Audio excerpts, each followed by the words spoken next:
네, 반갑습니다. 오늘도 우리에게 주시는 하나님의 말씀을 통해 그 은혜 받으시길 소망합니다. 날씨가 많이 추워졌죠? 건강 유의하시길 기도합니다. 옆 사람과 인사 잠깐 하겠습니다. 감기 조심하세요. 네, 감기 조심하세요. 진짜 추워진 것 같습니다. 이제 그렇죠? 그래서 감기 조심하셨으면 좋겠고, 저희가 10월 달은 여러 행사들이 있었습니다. 국군의 날 예배 기억하시나요? 군 장병들 여기 와서 막 뛰면서 찬양하고 예배드렸던 게 10월 6일에 드렸고, 약간 체감상 진짜 오래된 일 같긴 해요. 그렇죠?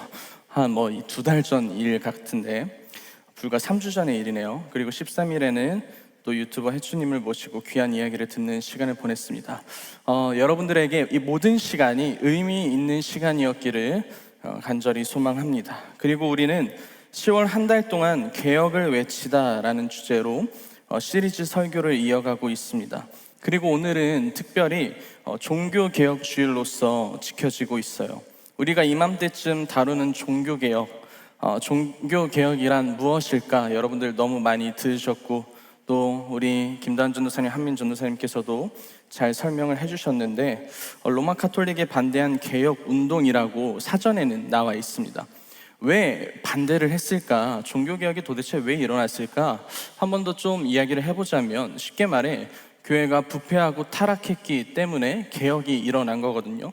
이 당시에 교회는 지금처럼 기독교의 교회, 카톨릭의 성당으로 나눠져 있진 않고 교회라는 하나의 명칭을 쓰고 주로 카톨릭으로 보고 있습니다. 교회가 잘못된 길로 가고 있었기 때문에 개혁이 필요했던 거죠. 어느 정도 다르다면은 이해할 수 있고, 그렇구나 라고 생각은 할 수 있겠지만, 여러분, 같은 나무에서 자라나는 가지도 다르고 그 가지의 꽃이나 잎사귀가 조금 다른 모양을 갖고 있다면 이해는 할 수 있잖아요. 같은 나무에서 자랐기 때문에. 그러나 그들의 잘못, 그리고 다르게 나아가고 있는 가장 근본적인 이유는 성경, 즉 하나님의 말씀을 왜곡했다는 겁니다. 하나님의 말씀을 바르게 전하지 않았던 거죠. 바른 복음을 전하고 하나님을 믿으며 그리스도의 사랑을 전해야 할 때 우리에게 가장 중요한 것은 여러분 하나님의 말씀입니다. 그렇죠? 하나님의 말씀이 없는데 복음을 전할 수 없습니다. 말씀이 기반이 되어야 우리가 복음을 전할 수 있는 거죠. 말씀에 기반하여 모든 것들이 이루어져야만 했습니다. 그런데 이 중심점, 이 가치가 이들에게는 무너지기 시작한 것입니다. 어떤 점이었을까요? 우리가 너무나도 잘 아는, 이제 너무 많이 들었던 거죠. 면죄부가 있죠. 그 당시에 교회 건물들을 막 짓기 시작을 합니다. 여러분들 유럽 가보신 분들 계실 수도 있는데, 그곳에 성당 같은 데 가면은 정말 막 큰 성당들이 있고 너무 아름답게 지어졌잖아요. 그런데 그 당시 그런 교회를 짓기 위해서는 너무나도 많은 돈이 필요했습니다. 그래서 그 돈들을 이 사람들에게 얻어야 되는데 어떠한 방법을 쓸까 생각을 하다가 죄를 사하여 준다는 증서를 만들어 가지고 그 증서를 주고 돈을 받고 하는 일들이 있었던 거죠. 여러분, 신약 시대에 당시 예수님께서 심지어 오셔가지고 내가 너의 죄를 사하여 주겠다라고 이야기를 했음에도 이단 소리를 들었는데, 이 면죄부는 이단이 아니고 거의 사이비 수준이었어요. 죄를 사하여 주는 증서가 있다는 거예요. 여러분들이 삶을 살아가면서 죄 사하여 주는 증서를 준다면 여러분들 살까요? 안 살까요? 안 사요? 저는 만약에 그게 혹할 수는 있죠. 우리는 안 사겠죠, 그렇죠? 근데 많은 사람들이 정말 궁금증을 갖고 있지 않을까요? 와, 나한테는 이 증서가 있어. 당신 죄인인가요? 저는 이 증서가 있습니다. 그러면서 이야기하고, 저는 죄가 사해진 사람입니다 라고 이야기할 수도 있는데, 사실 말도 안 되는 거죠. 그뿐만이 아닙니다. 신과 가장 가깝다고 여기는 사람들, 교회의 힘이 너무나도 강해지고 있었어요. 그러다 보니 하나님, 예수님만큼 교황의 권위가 굉장히 세지기 시작을 했습니다. 하나님의 그래서 말씀이 바르게 전해지지 않았던 것들이 있죠. 그리고 정치적인 문제, 그리고 돈의 문제, 그리고 다양한 문제들이 이 안에서 일어났습니다. 그런데 이런 생각을 할 수도 있죠. 그러면 사람들이 성경을 잘 봤으면 그게 잘못된 일인 줄 알았을 텐데 왜 일반 성도들은 그게 잘못된 줄도 모르고 면죄부를 사든지 그게 맞다고 여기면서 살아갔을까 생각할 수 있는데, 이 당시 유럽 중세 시대의 성경은 주로 라틴어로 써져 있어서 일반인들이, 그 유럽 사람들이 읽기에는 굉장히 무리가 있었습니다. 그런데 뭐 무리가 있는 건 둘째치고 이 성경은요, 그 당시에 성직자와 학자들만 읽을 수 있게 교회가 법으로 정했어요. 그러니까 지금처럼 우리가 마음껏 성경을 읽을 수 있는 것이 아니라 목사, 전도사들, 신학자들만 성경을 읽을 수 있게 했다는 거죠. 그러다 보니 일반 성도들이 성경을 과연 알까요? 알 수 없을까요? 전혀 모르죠. 전혀 모르기 때문에 이제 성경에서 이야기하는 것들이 정말 진짜인지 아닌지를 그냥 누구를 통해서 알게 돼요? 사제들, 그렇죠? 이 사람들을 통해서 이 사람들이 하는 게, 아, 성경이 써져 있는 게 이 부분이구나, 이런 내용이 있어서 이렇게 하는구나 라고 생각을 했었던 것입니다. 그게 맞는가 보다 하고 따라하고 행동하고 면죄부를 사고 했던 거죠. 그래서 어떤 한 사람이 이 모든 것을 개혁해야겠다, 바르게 잡아야겠다라는 결단을 갖고 비텐베르크 대학교 정문의 기존 교회의 잘못된 모습을 말하는 95개조로 구성된 반박문을 붙여버리게 되는데, 그 사람이 마르틴 루터였습니다. 그리고 그렇게 시작된 것이 바로 종교개혁, 우리가 아는 종교개혁입니다. 기독교, 개신교로 나눠지게 되는 기점인 거죠. 잘못된 것을 바로 잡아야 하는 개혁이 필요한 것이죠. 그런데 여러분, 이 개혁은 뭔가, 개혁이라는 것은 앞으로 나아가는 것처럼 느껴지잖아요. 잘못된 것을 바로 잡고 우리가 발전하자라는 건데, 이 당시의 종교개혁에서 가장 중요한 것은 바르게 잡아서 뭐냐면 다시 성경의 본질로 정확하게 돌아가자. 이것이 개혁의 가장 중요한 핵심이었습니다. 말씀을 잘못 가르치니 말씀이 무엇인지를 알아야 되는 그 포인트가 굉장히 중요했던 거죠. 왜 그럴까? 부패되고 잘못된 것을 바로잡는 것, 그리고 그것을 이루기 위해서는 루터가 이야기했던 것, 오직 성경, 오직 예수, 오직 은혜, 오직 믿음, 오직 하나님께 영광으로 사람의 힘으로 잘못 세워지고 잘못 전달된 것을 다시 잡기 위해서 종교 개혁을 일으킨 거예요. 그 이후에도 많은 개혁자들이 이곳저곳에서 세워지게 되죠. 그리고 우리는 한 인물을 좀 보려고 하는데, 바로 츠빙글리라는 인물입니다. 종교개혁자 하면 주로 다은 전도사님께서 다뤄주신 루터나 한민 전도사님께서 다뤄주신 칼빈을 주로 볼 수 있는데, 츠빙글리를 오늘 제가 좀 다루려고 합니다. 츠빙글리도 굉장히 중요한 역할을 했는데, 츠빙글리는 스위스에서 1484년 태어났습니다. 루터가 1483년이에요, 생일이. 그래서 한 살 어린 동생이 츠빙글리인데, 그는 빈 대학교에서 공부하고 바젤 대학교에 입학한 다음에 공부해서 석사 학위를 이렇게 차근차근 밟게 됩니다. 그런데 이 공부를 통해서 우리가 좀 특별하게 볼 수 있는 지점이 있는데, 먼저 바젤 대학교는 스위스 최고의 명문 대학으로 알려져 있기 때문에 츠빙글리는 굉장히 똑똑했을 거다라고 사람들이 보고 있습니다.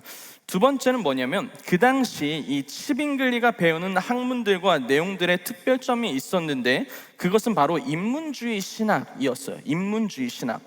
인문주의는 뭐예요? 사전적인 의미로 르네상스 시대의 정신에 따라 인간성의 조화로운 발달을 추구하는 교육 사조를 말한다라고 사전적인 의미로 되어 있는데, 쉽게 말해서 무슨 말입니까? 사람이 사람답게 살아가는, 사람다움을 말하는 사상이 인문주의겠죠. 조금 우리의 말로 쉽게 표현하자면, 여러분, 왜 츠빙글리의 생각과 사상이, 그리고 신앙이 이 인문주의가 강조됐을까?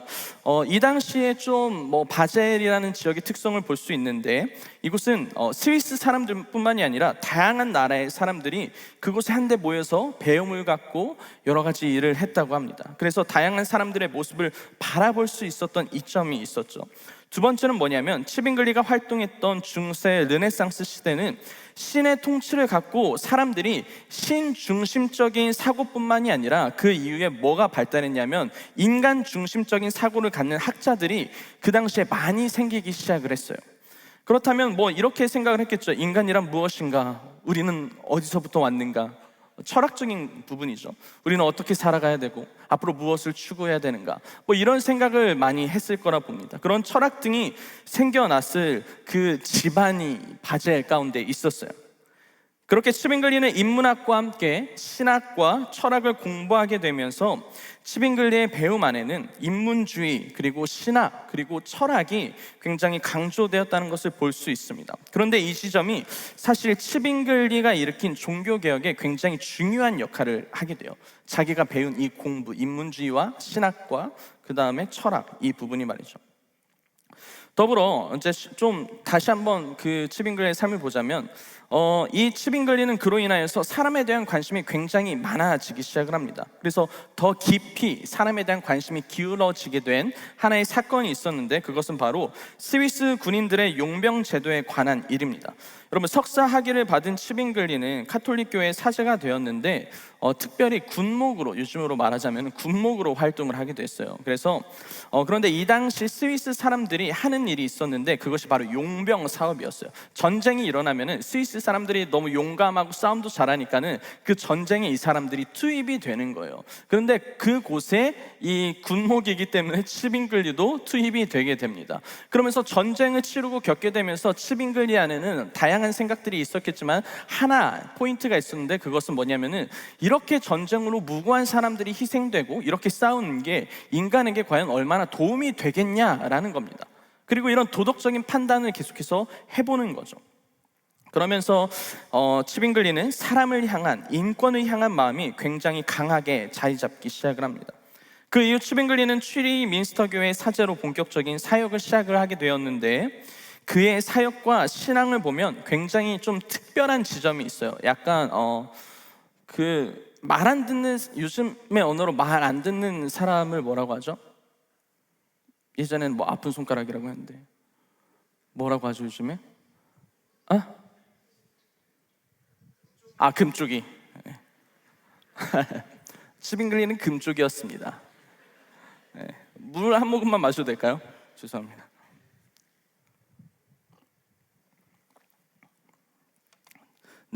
치빙글리는 금쪽이었는데, 여러분, 이 당시 설교자가 설교를 해야 하는 본문이 정해져 있어요. 그런데 치빙글리는 그것을 반대해요. 나는 너네들이 정해진 본문으로 난 설교 안 할 거야. 그러면서 강의 설교를 자기 마음대로 합니다.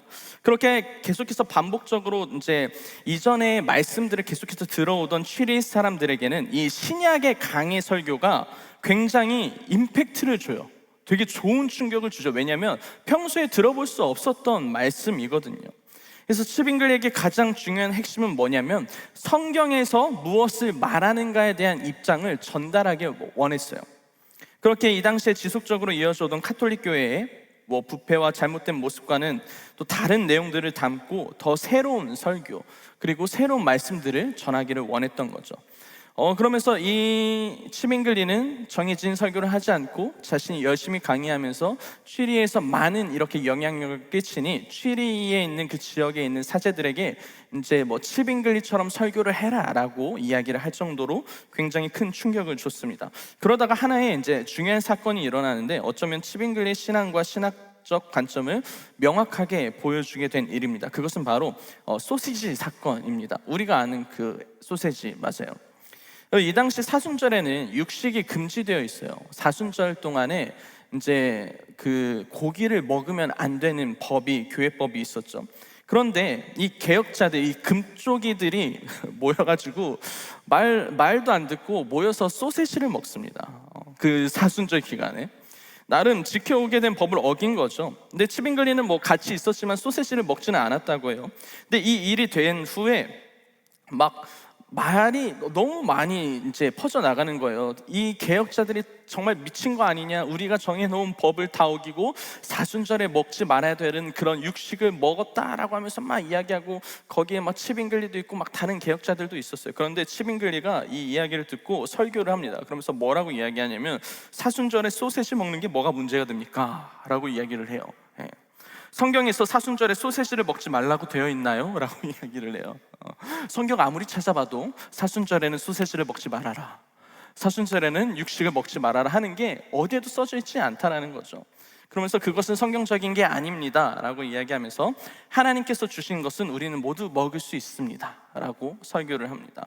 이게 어찌됐든 이제 좀 보이시나요? 이 치빙글리의 신앙적 관점과 신학이, 그러니까는 성경에 입각하여 사람들이 하나님 안에 많은 것들을 받고 누릴 수 있는 그런 모습들을 계속해서 이야기를 하는 거고, 나름 이 소세지 사건은 사람들에게 음식에 대한 자유를 이 치빙글리로 인해서 허락받게 된 일이기도 합니다.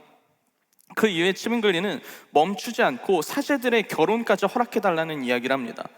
물론 그 이유는 당시 사제들이 결혼을 못하고 금욕주의 생활을 하게 되니까 오히려 어떤 일이 있었냐면 몰래 성범죄를 일으키고 지속적으로 이 성적인 악행을 저질렀어요. 그리고 오피셜하게 결혼을 못하게 하니까는 몰래 결혼이란 말이 웃기겠지만은 어쨌든 몰래 그 아내를 두고 하는 많은 일들이 일어나기 때문에 이것은 교황도 그렇고 그 교회의 권위에 있어서 굉장히 이제 잘못된 부분이다라고 문제지를 삼았죠.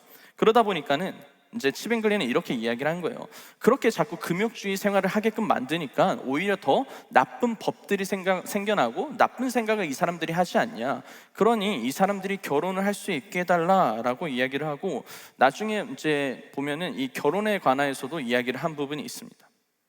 그리고 시간이 지나 가장 중요한 사건 하나가 일어납니다. 여러분, 가톨릭 교회의 잘못된 부분들을 바라보면서 마르틴 루터가 95개조의 반박문을 붙여 종교개혁을 일으켰죠. 근데 이 개혁은 아까 말씀드린 것처럼 어떤 발전의 개혁이 아니라 우리가 다시 복음으로 돌아가자라는 부분이었습니다. 많은 이들이 그 개혁을 통하여서 많은 개혁자들이 일어나기 시작을 했고, 우리도 다시 복음으로 돌아가겠습니다 라고 외치면서 살아가는 많은 사람들이 존재했어요. 그리고 6년 후 스위스 취리히에서 600여 명의 청중이 모인 곳에 치빙글리가 67개 논제를 발표합니다. 근데 이 67개 논제는 이 루터의 95개조의 반박문과 버금갈 정도로 굉장히 중요한 내용이 써져 있어요.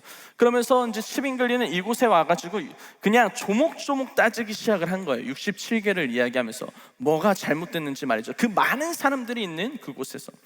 이 일은 굉장히 취리에서 중요한 일로 다루어집니다. 다 볼 수 없지만 몇 가지를 좀 보면은 보이나요? 네, 우리 한 목소리로 좀 읽어볼까요? 시작. 교회에 승인이 없이는 복음이 아무런 의미가 없다고 주장하는 자는 복음의 요점과 본질은 우리 주 예수 그리스도 하나님의 참된 아들이 우리에게 하나님 아버지의 뜻을 알려주셨고 그의 무죄함으로 우리를 죄에서 해방하셨으며 하나님과 화해케 하셨다는 것이다. 그리스도는 유일하시고 영원하신 최고의 사제시다. 그러므로 스스로 최고의 사제라고 하는 사람은 그리스도의 영광과 권능에 반대하여 이를 내던지는 자이다. 그리스도인이라고 하나님이 정하시지도 않은 일을 할 필요는 없다. 그러므로 모든 음식을 언제 먹어도 상관없다. 하나님께서 허락하셨거나 금하지 않으신 모든 것은 옳은 것이다. 그러므로 결혼은 모든 인간에게 허락된 것이다. 어리석음이나 무지로 이유 없이 죄에 빠진 사람을 병들거나 약한 상태에 그대로 버려두어서는 안 된다. 이런 식으로 신앙적인 부분, 교회, 그 가톨릭 교회에 대한 이제 비판, 이런 것들을 67개를 이렇게 쫙 나열을 합니다. 이 논제 안에는 잘못된 교회의 부정부패, 그리고 잘못된 신학과 신앙관, 하나님만큼 세워져 있는 교황의 위치, 어떠한 대상을 숭배하는 것들이나 금식에 관하여, 또한 사람을 차별하지 말라는 부분들 등 많은 것들을 다루고 있습니다. 여러분, 그리고 우리는 이 67개조의 이 모든 내용을 보면은 이 치빙글리의 삶 안에서 많은 것들이 있지만 좀 포인트로 보고 싶은 게 있는데, 분명히 아까도 말씀드렸지만은 어떤 부분을 공부했죠? 치빙글리가 인문학을 공부했죠. 그래서 치빙글리 이 67개조의 논제를 보면은 이 사람에게 굉장히 초점이 맞춰져 있다는 것을 볼 수 있습니다. 사람에 관하여서죠. 인문학을 배우고 사람이 사람답게 사는 것을 굉장히 중요하게 여긴 사람입니다. 무엇입니까? 결혼도 해도 되고, 그 다음에 음식도 자유롭게 먹을 수도 있고, 이 모든 것들은 하나님께서 우리에게 누려진, 우리가 사람이 누릴 수 있는 가장 큰 축복이자 중요한 기점이라는 거죠. 그리고 무엇입니까? 어려움에 빠진 사들을 병들거나 약한 상태로 그대로 버려두어서는 안 된다라고 하면서 차별이 있어서도 안 되고 차별을 해서도 안 된다고 생각하고 그들을 도울 수 있어야 된다는 겁니다. 즉, 하나님께서 말씀하신 이 내용들을 이야기하면서 사람의 관점으로 같이 바라봤을 때에 이 사람들이 할 수 있는 것들을 충분히 이야기를 한 거죠. 그런데 여러분, 치빙글리는 여기서 이 이야기를 끝내버리는 것이 아니라 한 가지 전제를 두고 있는 것이 있습니다. 사람이 그렇게 중요한데 치빙글리에게 한 가지 전제로 두고 있는 게 있는데, 그것은 뭐냐면은 성경을 통해서 다 이루어져야 된다는 거예요. 이해하셨나요? 그러니까 사람 자체가 너무 소중하고 중요하지만은 가장 중요한 것은 뭐냐면 모든 출발과 모든 끝은 성경으로부터 출발돼서 성경의 끝 가운데에 있어야 된다는 겁니다. 진리 안에서 서로 사랑할 수 있어야 된다는 거예요. 서로를 도울 수 있어야 한다는 것입니다. 진리 안에서 차별해서는 안 된다는 거죠. 그렇다는 것은 우리는 이렇게 바라볼 수 있습니다. 우리에겐 바른 진리가 삶의 토대로 세워져 있어야 바른 인문주의가 완성될 수 있다는 겁니다. 내 생각과 내 마음대로 정해놓은 사람의 관점과 그들이 살아가는 모습을 말하는 것이 아니라 성경에 입각하여서 사람들이 바르게 세워져야 한다는 것을 치빙글리는 계속 강조하고 있다는 거예요. 우리가 오늘 읽은 빌립보서 4장의 내용은요, 유오디아와 순두계라는 여인이 등장합니다. 두 사람은 빌립보 교회를 이끌어가는 사람들이었지만 서로의 마음과 생각이 달라 불화를 일으켰습니다. 누가 맞냐, 누가 틀리냐에 대한 질문을 서로가 한 거죠. 그런데 이들에게 바울은 서로의 관계를 잘 맺기를 원했고 유지하기를 원했습니다. 그러기 위해서 필요한 기준이 무엇이었을까?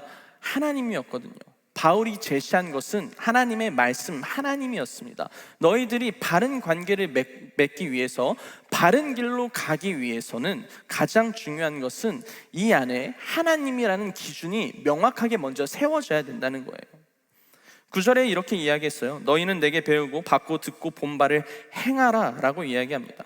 그저 감정적으로 화해하거나 누구의 의견을 존중해라 이런 이야기가 아니라 바울이 가르친 그리스도의 사랑과 하나님의 복음에 입각하여 서로가 관계를 올바르게 맺어야 된다라는 겁니다. 다시 말하면 뭡니까? 성경만이 우리에게 참된 진리가 되는 거고, 성경을 통해서 우리가 살아가고 관계를 맺고 그 안에서 나아갈 수 있다는 지점인겠죠.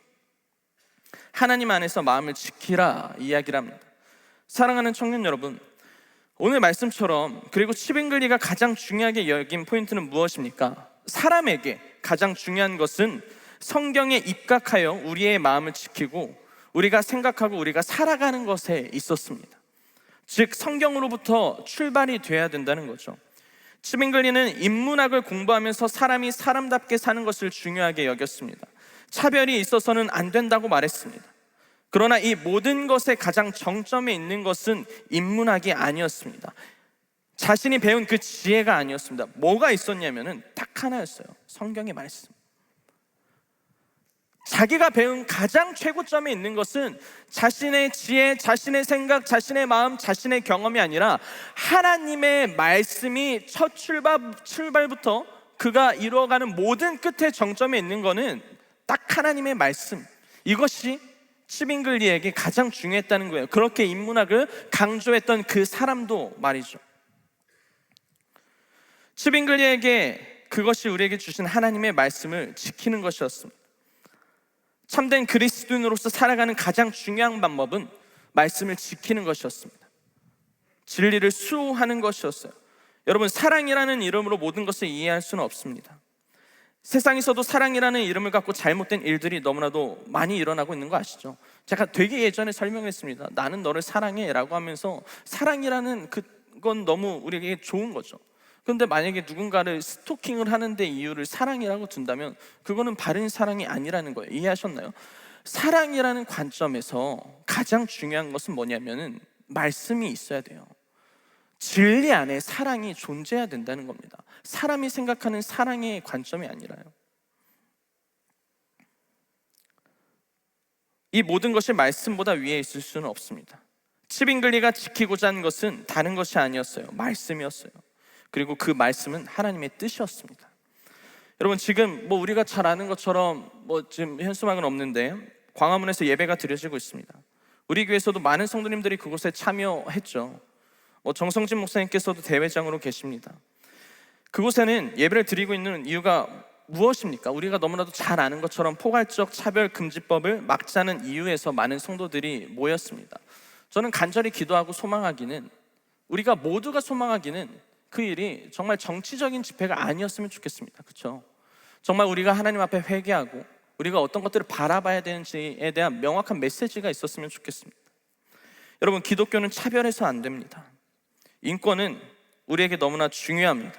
하나님께서 사람을 만드셨고 서로 사랑할 수 있도록 이곳을 아름답게 만들어 가셨습니다. 아담과 하와를 만드셨고 그 안에 생명의 탄생을 허락하셨습니다. 포괄적 차별금지법은 모두가 차별받지 않고 자유롭게 잘 사는 사회를 만들자라는 의미를 담고 있습니다. 여러분, 이거는 굉장히 좋은 일입니다. 우리 사회에서는 어떠한 차별도 있어서는 안 됩니다. 아멘이십니까? 특별히 우리 공동체 안에서도 어떠한 차별이 있어서는 안 됩니다. 그러나 우리가 한 가지 딱 중요하게 생각해야 하는 것이 있고 여겨야 되는 것이 있습니다. 뭐냐면 하나님을 믿는 우리에게 가장 중요한 것은, 그래서 이 모든 것들이 이 말씀 가운데에 바르게 이루어지고 있는지에 대한 지점인 거예요. 여러분, 왜 이렇게 기독교가 특별히 이 포괄적 차별금지법을 막으려고 할까요? 혹시 열심히 저보다 공부하신 분들도 있고 이제 잘 아는 분들이 있을 겁니다. 우리 안에 이것이 왜 문제가 될까요? 사실은 이거는 굉장히 예민한 문제죠. 여러분, 우리 안에는 이미 개별적 차별금지법이 이루어지고 있습니다. 아셨나요? 이 안에는 남녀평등 기본법, 장애인 금지차별법, 연령차별금지법, 장애인 복지법, 아동 복지법 등 필요한 모든 것들이 다 이 안에 들어가 있어요. 그런데 이번에 포괄적 차별금지법을 만들게 되면서 새롭게 법으로 제정하기 위한 3가지의 안건들이 있습니다. 첫 번째는 성적 지향 차별 금지입니다. 쉽게 말해서 성적인 부분을 이야기하는 건데, 우리가 잘 아는 동성애, 그리고 혹은 제3의 성별을 갖는 사람들에 대한 비판이나 잘못된 부분을 그 누구도 이야기할 수 없다는 겁니다. 여러분, 기독교에서는 창조 질서에 따라 동성애를 죄로 여기고 있습니다. 그렇게 서로가 올바른 관계를 맺는 것이 성경에서는 굉장히 중요합니다. 그리고 우리에게도 중요합니다. 바른 가르침을 주려고 교회가 노력하고 애써야 됩니다. 여러분, 그런데 동성애뿐만이 아닙니다. 남녀 간의 만남 가운데 있어서도 올바르지 않는 모습들이 있다면 우리는 바른 가르침을 주고 바른 가르침을 알아야 합니다. 그러나 이 법이 여러분 시행된다면 그것은 잘못된 일이야 라고 말을 할 수 없게 됩니다. 왜냐하면 법을 어기게 됩니다. 사실 이 문제는 동성애뿐만이 아닙니다. 자신이 성 정체성을 그냥 정해버릴 수도 있다고 합니다.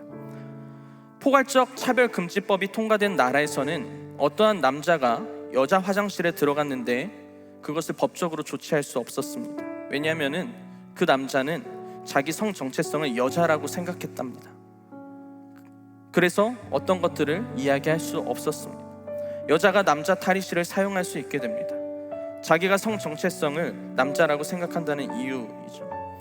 얼마 전 미국에서는 어떠한 모임이 있었는데 초등학교 5학년, 6학년 정도 되는 여자들이 모여있는 방에 남자 선생님이 배정되었다고 합니다. 지금 우리나라에서 그런 일이 있다면 사실은 다 들고 일어날 수밖에 없겠죠. 그런데 이 사실을 알고 부모님들이 항의하자 학교 측에서는 본인이 생각하는 성으로 숙소를 배치했다라고 이야기합니다. 그 남자 선생님은 나는 여자다라고 한 거예요.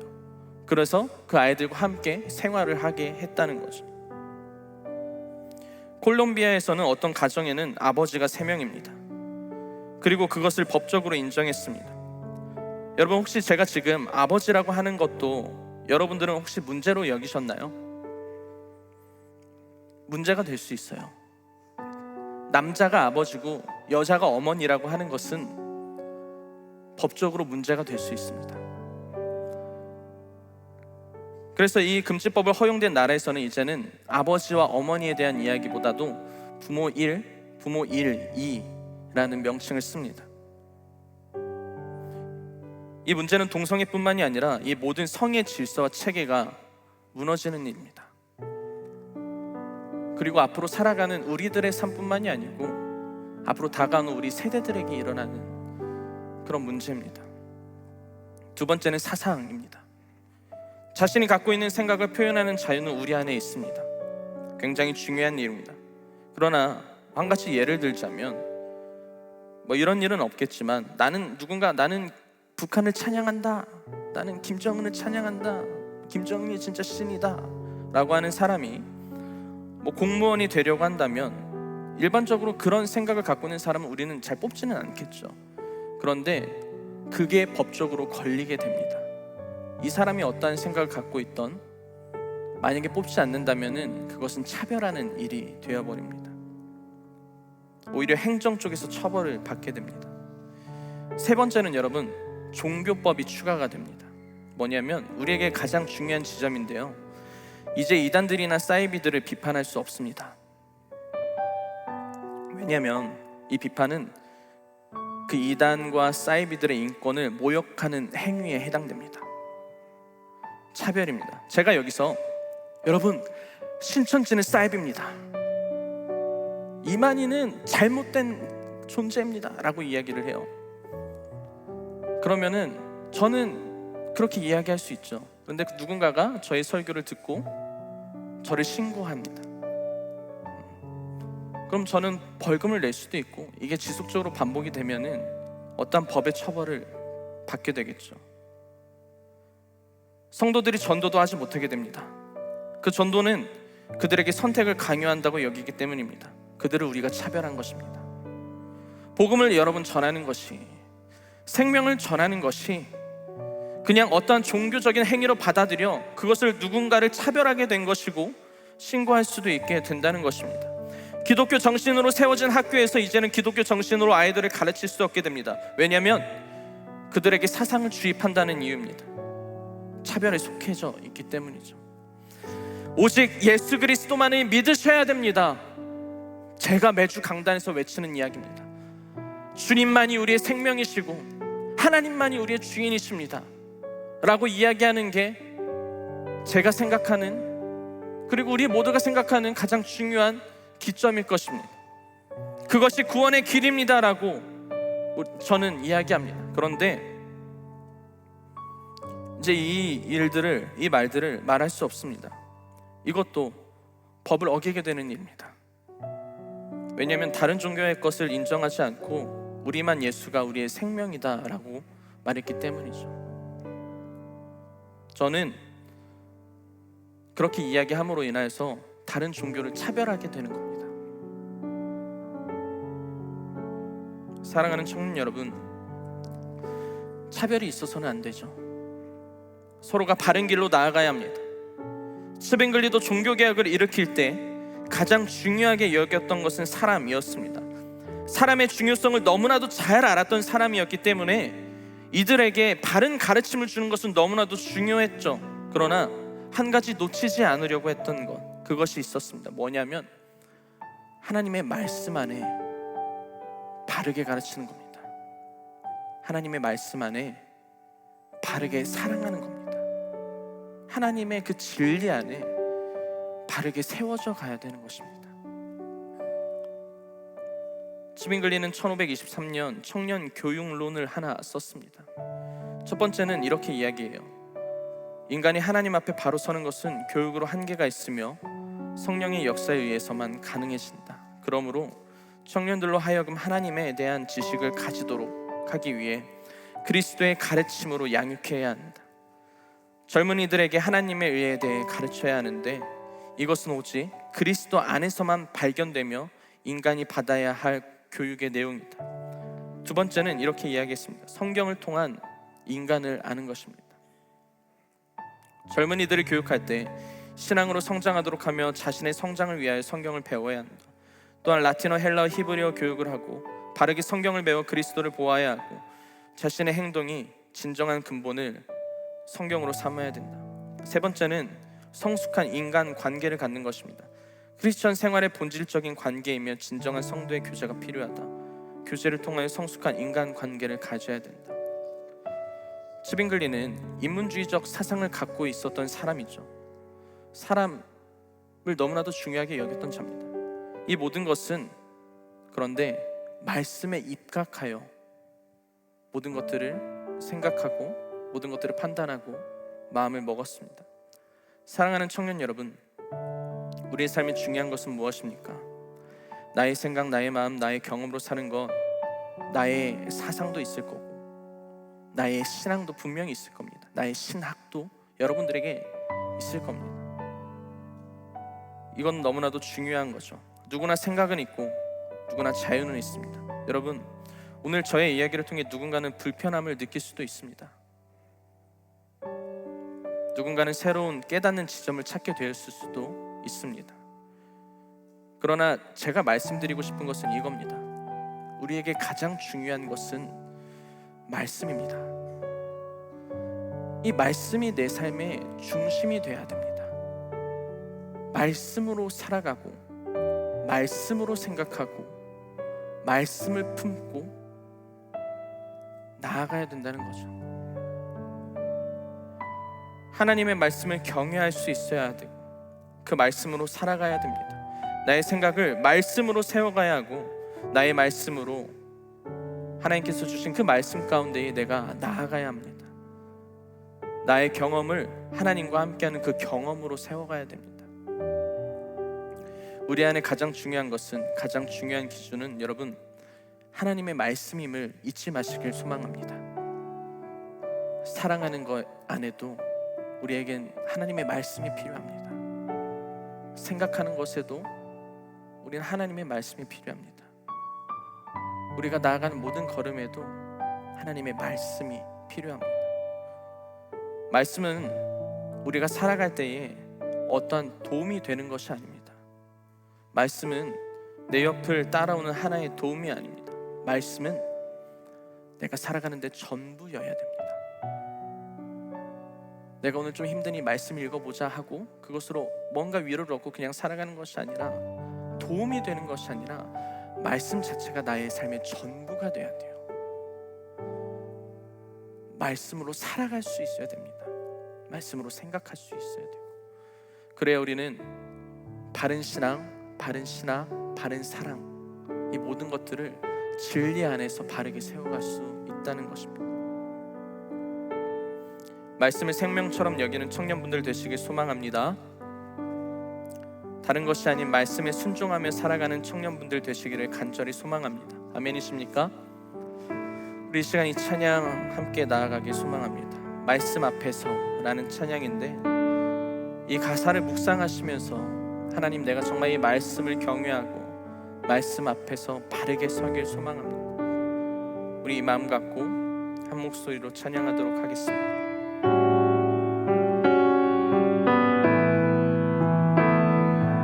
말씀 앞에서 경외함으로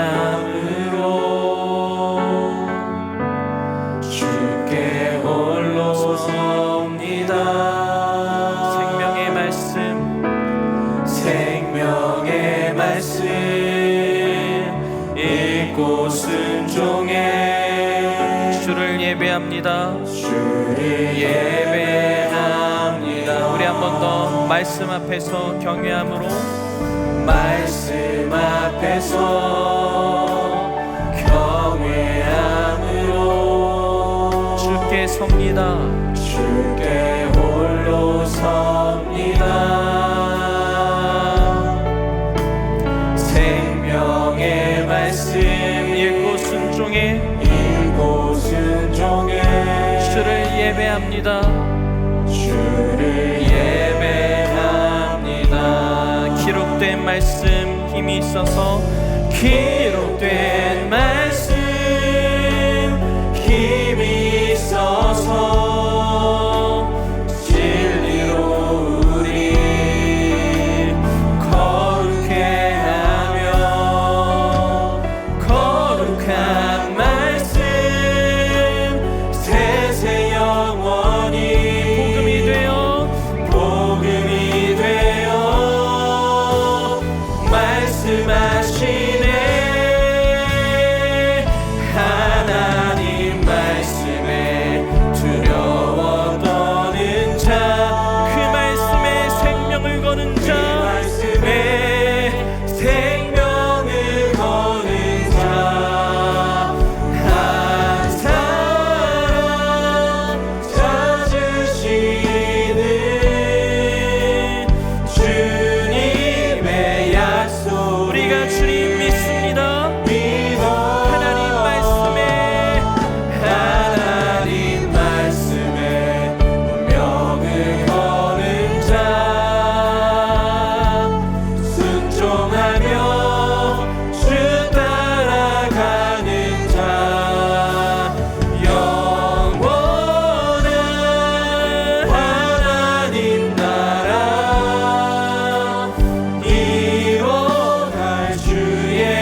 돛을 걸겠습니다.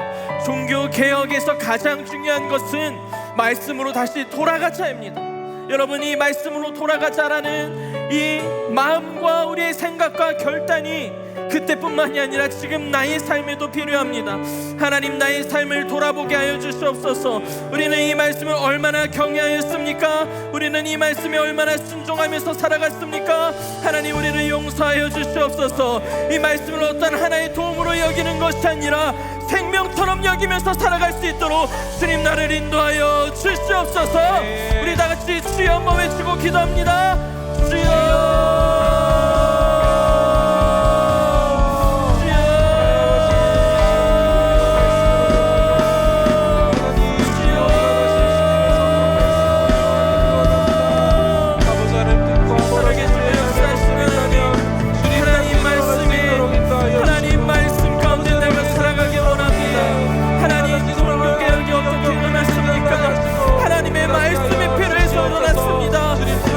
사람의 생각이 아니요, 사람의 마음이 아니요, 사람이 정해놓은 것들이 아니요, 우리에게 가장 중요했던 것, 우리에게 가장 필요했던 것을 말씀하십니다.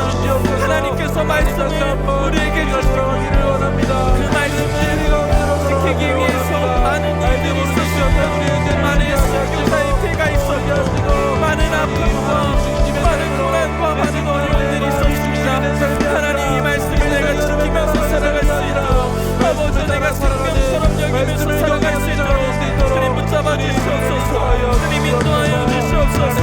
이 말씀에 나의 모든 것들을 걸게 하여 주시옵소서. 이 말씀을, 이 진리를 지키면서 살아갈 수 있는 나의 삶이 될 수 있도록 주님 붙잡아 주시옵소서. 이 말씀을 경외할 수 있게 하여 주시옵소서. 하나님, 그 한 사람 내가 되게 하여 주시옵소서. 아버지, 우리가 결단하게 하여 주시옵소서. 주님, 나의 삶을 인도하여 주시옵소서. 우리가 한 가지 더 기도하면서 나아갈 때에 하나님, 그 말씀에 생명을 거는 자 되게 하여 주시옵소서. 그 한 사람이 내가 되게 하여 주시옵소서. 우리 다 같이 주여 한번 외치고 기도합니다. 주여.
말씀 가운데 거하길 소망합니다. 우리 기도 제목으로 먼저 하나님 앞에 올려드리도록 하겠습니다.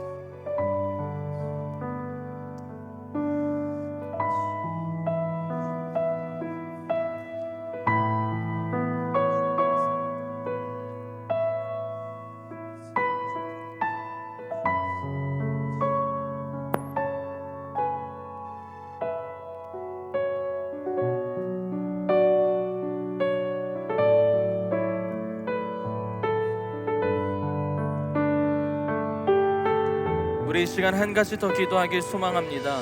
한 가지 더 기도할 때에 우리 이 땅을 위하여서, 그리고 우리의 교회, 그리고 우리 교회 청년 공동체뿐만이 아니라 대한민국의 모든 청년들을 위하여서 함께 힘을 모아 중보하며 기도하길 소망합니다. 하나님, 우리가 먼저 회개하게 하여 주시옵소서. 누군가의 잘잘못을 따지기 전에 내가 먼저 말씀 앞에 바르게 살지 못했던 나의 모습을 먼저 보게 하시고, 하나님, 이 나라와 이 모든 교회를 위하여서 기도할 때에 주님, 이 땅에 하나님의 말씀이 바르게 세워질 수 있도록 주님 인도하여 주시옵소서. 하나님, 그로 인해서 어려움을 겪는 것이 아니라 우리가 하나님을 전할 수 있고 하나님의 복음을 전할 수 있는 그 기회들을 계속해서 허락하게 하여 주시옵시고, 하나님이 이 땅 가운데에 모든 잘못된 것들이 있다면 주님, 우리가 먼저 회개하게 하여 주시옵시고, 그 모든 일들을 위해서 기도할 수 있는 청년 공동체가 되게 하여 주시옵시고, 하나님, 이 나라를 주님께 올려드리니 주님, 이 땅 가운데에 악한 것들이나 잘못된 것들이 있다면 주님 불쌍히 여겨주시고 고쳐 주시옵소서. 이 나라가 주님의 것이 될 수 있도록 주님 인도하여 주시옵소서. 이 대한민국의 나라와 우리의 모든 교회와 모든 청년 공동체를 위하여서 주여 한번 외치고 기도하면서 나아갑니다. 주여,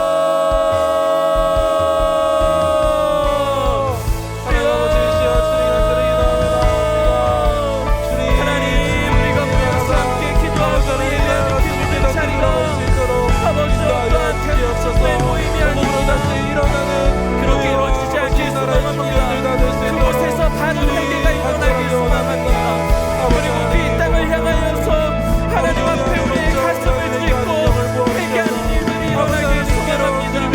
아버지, 이 땅 가운데에 누군가의 잘잘못을 가리는 것이 아니라 누군가를 차별하는 것이 아니라 하나님, 이 땅이 하나님께서 통치하시는, 하나님께서 세워가시는 말씀으로 인하여서 이루어가시는 그 하나님의 나라가 되길 소망합니다. 아버지, 이 땅을 주시옵소서. 아버지, 이 땅을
하나님, 우리가 말씀 앞에, 말씀 안에 바르게 서길 소망합니다. 우리에게 모든 기준은 하나님의 말씀이요, 우리의 모든 삶을 인도하는 것도 하나님의 말씀이요, 우리 인생의 가장 중요한 처음이자 끝은 하나님이십니다. 우리가 하나님, 우리에게 주신 그 하나님의 말씀을 목숨처럼 여기고 말씀 없이는 살아갈 수 없음을 고백하길 소망합니다. 하나님, 종교개혁자들이 그 말씀을 너무 소중하게 여겨 그 말씀이 바르게 전달되길 소망해 자신의 모든 것을 걸고 나아갔습니다. 하나님, 100여 년 전 이 땅 가운데에 선교사님들이 오셔서 그 성경책 한 권 전달해 주러 자신의 목숨을 내어놓고 죽임 당하면서까지 하나님의 목숨, 그 목숨 같은 말씀, 하나님의 그 귀한 생명을 우리에게 전해주었고, 그로 인해서 우리는 그 말씀을 알고 말씀을 듣고 말씀을 믿고 말씀을 읽고 살아갑니다. 하나님, 그 말씀을 우리가 잘 지켜나갈 수 있게 해 주시옵소서. 그리고 이 땅 가운데에 그 말씀을 내가 바르게 세워갈 수 있는 참된 그리스도인이 될 수 있도록 주님, 우리를 사용하여 주시옵소서. 이 나라 가운데에 많은 어려움이 분명히 있습니다. 하나님께서 우리에게 말씀하신 것처럼 우리에겐 차별이 있어서는 안 됩니다. 오히려 그들을 사랑으로 품고 나아가야 합니다. 그 사랑은 모든 것들을 받아주고 용납해주는 것이 아니라 그들에게 바른 말씀을 가르치는 일입니다. 바른 진리를 알게 해주는 일입니다. 그 일들을 대한민국의 모든 교회들이 감당하게 하여 주시옵소서. 그로 인하여서 우리 안에 바른 법들과 바른 기준들이 세워질 수 있도록 주님 역사하여 주시고,